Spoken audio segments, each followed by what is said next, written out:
इतिहास साक्षी है कि पुण्य भूमि भारत की गाथा भारत की अस्मिता, गौरव और राष्ट्रीय स्वाभिमान के लिए विदेशी आक्रांताओं से संघर्ष की महान गाथा है। बर्बर आक्रांताओं ने भारत की आत्मा पर चोट करने और भारत का अपमान करने के लिए हमारी संस्कृति और आस्था के केंद्रों को ध्वस्त किया। सोमनाथ, काशी, मथुरा और अयोध्या के मंदिरों का तोड़ा जाना आज भी भारत की स्मृतियों में जीवित है। सन 1528 में अयोध्या में भगवान श्री राम के मंदिर का मुगल आक्रांता बाबर द्वारा तोड़ा जाना ऐसी ही एक अक्षम्य घटना थी जिसने सीधे भारत के सम्मान और आत्मा पर चोट की थी। कारण साफ था, अयोध्या के श्री राम के मंदिर पर आक्रमण भारत की आत्मा पर आक्रमण था। जहां हर भारतीय के रोम रोम में राम बसते हैं, वह भारत यह अपमान कैसे सहता। राम मंदिर पर आक्रमण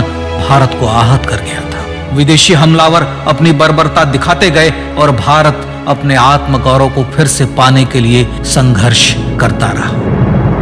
भारत रामलला के जन्म स्थान पर बाबर के नाम पर बने एक ढांचे को देखता और उसे हटाने का संकल्प लेकर शक्ति संजोया करता। हिंदू समाज आत्मसम्मान के रण में डटा रहा और लगातार हमलावरों द्वारा बनाए गए बाबरी ढांचे को हटाने के लिए लड़ता रहा। सरयू कई बार रक्त से लाल हुई।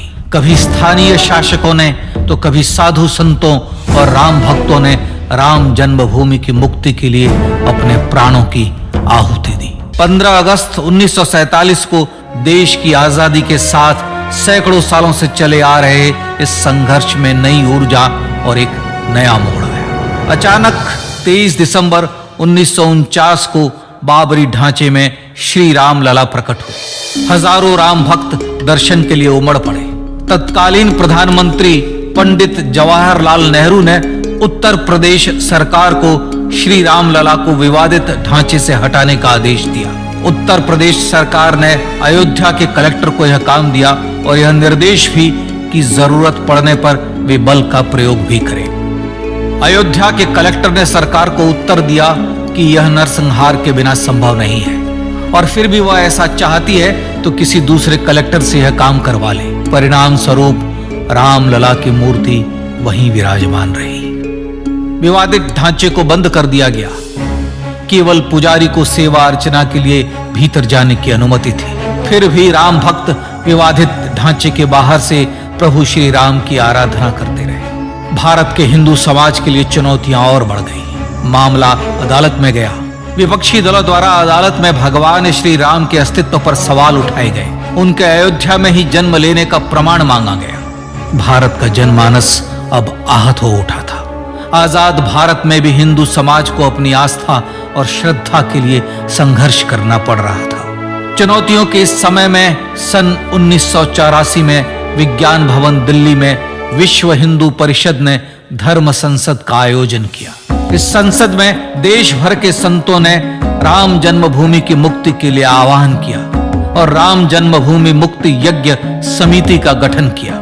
धर्म संसद ने राम जन्मभूमि की मुक्ति और वहां भगवान श्री राम के भव्य मंदिर बनाने के भारत के जनमानस के संकल्प को फिर से दोहराया। विश्व हिंदू परिषद के नेतृत्व में मंदिर निर्माण के लिए पूरे देश में अभूतपूर्व आंदोलन की शुरुआत हुई। सन 1989 में विश्व हिंदू परिषद द्वारा गांव-गांव से रामशिला पूजन करके अयोध्या भेजी गई। 2,75,000 गांवों से रामशिलाएं अयोध्या पहुंची। भव्य राम मंदिर के शिलान्यास का निर्णय हुआ। पूज्य संत महात्माओं और हिंदू समाज के अन्य प्रमुख नेताओं के निर्णय के अनुसार अनुसूचित जाति के प्रमुख नेता श्री कामेश्वर चौपाल ने 9 नवंबर 1989 को मंदिर निर्माण का पहला पत्थर रखा। राम जन्मभूमि पर मंदिर निर्माण के लक्ष्य की पूर्ति के लिए सन 1990 में सोमनाथ से अयोध्या के लिए श्री लाल कृष्ण आडवाणी ने रथ यात्रा की शुरुआत की। देश में जन भावनाओं का ज्वार उमड़ने लगा। श्री लाल कृष्ण आडवाणी के रथ यात्रा के साथ साथ मंदिर के लिए जन समर्थन बढ़ने लगा और छद्म सेकुलरवाद बेनकाब होने लगा। इस जन आंदोलन को रोकने की तमाम कोशिशें हुई पर सब व्यर्थ हुई।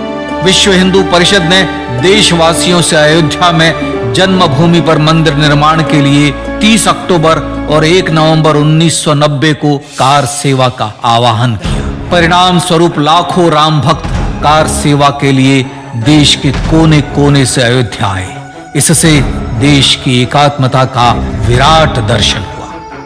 कार सेवकों को रोकने के लिए उत्तर प्रदेश के तत्कालीन मुख्यमंत्री श्री मुलायम सिंह यादव ने अयोध्या में परिंदे को भी पर न मारने देने की घोषणा की। स्थितियां गंभीर हो गई। अयोध्या से 100 200 किलोमीटर दूर रेलगाड़ियां रोक दी गई। अयोध्या युद्ध भूमि बना दी गई। मार्ग बंद, रेल बंद, चप्पे चप्पे पर पुलिस। अयोध्या सैनिक छावनी में बदल गई। राम के गीत गाते, होठों पर हंसी और पांव में छाले लिए राम काज के लिए राम भक्त देश विदेश से अयोध्या पहुंच ही गए। कार सेवकों पर गोलियां चली। अनेक कार सेवक शहीद हुए। आजाद भारत में जन्मभूमि पर राम मंदिर के लिए कार सेवकों ने फिर एक बार अपना बलिदान दिया, पर कार सेवकों ने विवादित ढांचे पर भगवा फहरा ही दिया और इस तरह कार सेवा सफल हुई। श्री राम जन्मभूमि आंदोलन ने भारत की सुप्त आत्मा को झकझोर कर जगा दिया था। विश्व हिंदू परिषद ने फिर एक बार 6 दिसंबर 1992 को कार सेवा का आह्वान किया। राम भक्तों को कार सेवा करने देने के लिए अदालत में प्रार्थना की गई, पर अदालत ने कोई निर्णय नहीं दिया। परिणाम स्वरूप बौद्ध, जैन, सिख, स्वामीनारायण संप्रदाय, गायत्री परिवार, हर पंथ मत विचार के हिंदू एकत्र हो गए। छूत अछूत का भेद मिटा, जाति की पहचान मिटी। हम सब हिंदू, हम सब सिंधु बन गए। राम सिंधु में ज्वार उठा और देखते ही देखते 6 दिसंबर 1992 को श्री राम जन्मभूमि से बाबरी ढांचा सदा के लिए हट गया।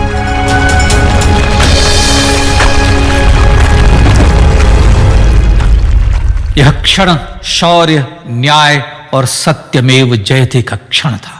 यह तो धर्मस्ततो जय का क्षण था। पर संघर्ष की गाथा यहां जाकर भी नहीं रुकी। छद्म सेकुलरवादियों द्वारा भारत और भगवान श्री राम के इतिहास को झुठलाने के लिए अदालतों में चुनौतियों का सिलसिला चलता रहा, जो 1950 से चल रहा था। पर सत्य को तो जीतना ही था।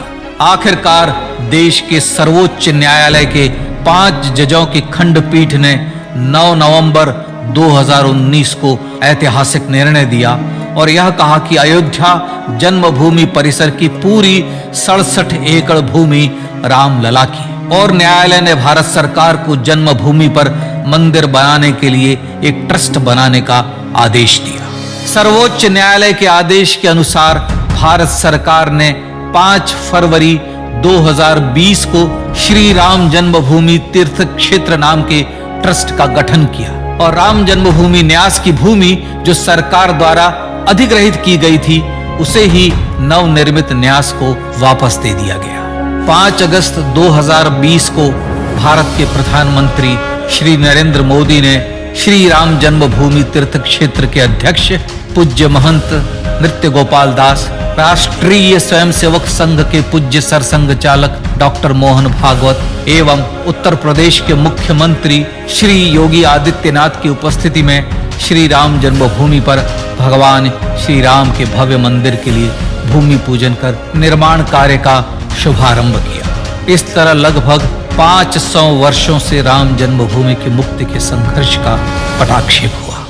अपने आत्मसम्मान और राष्ट्रीय अस्मिता के लिए इतना लंबा संघर्ष विश्व के इतिहास में बेजोड़ है। श्री राम भारत की आत्मा, भारत की परिभाषा, हमारे राष्ट्रीय आदर्शों और जीवन मूल्यों के प्रतिनिधि मर्यादा पुरुषोत्तम हैं, जो हर हिंदू के होठों पर जन्म से मृत्यु तक रहे। बस यही हर हृदय में प्रार्थना होती है। राम भारतीय राष्ट्रीय स्वाभिमान और आसेतु हिमालय से समुद्र पर्यंत तक जन जन को एकात्मता के बंधन में बांधने वाले रक्षा सूत्र हैं।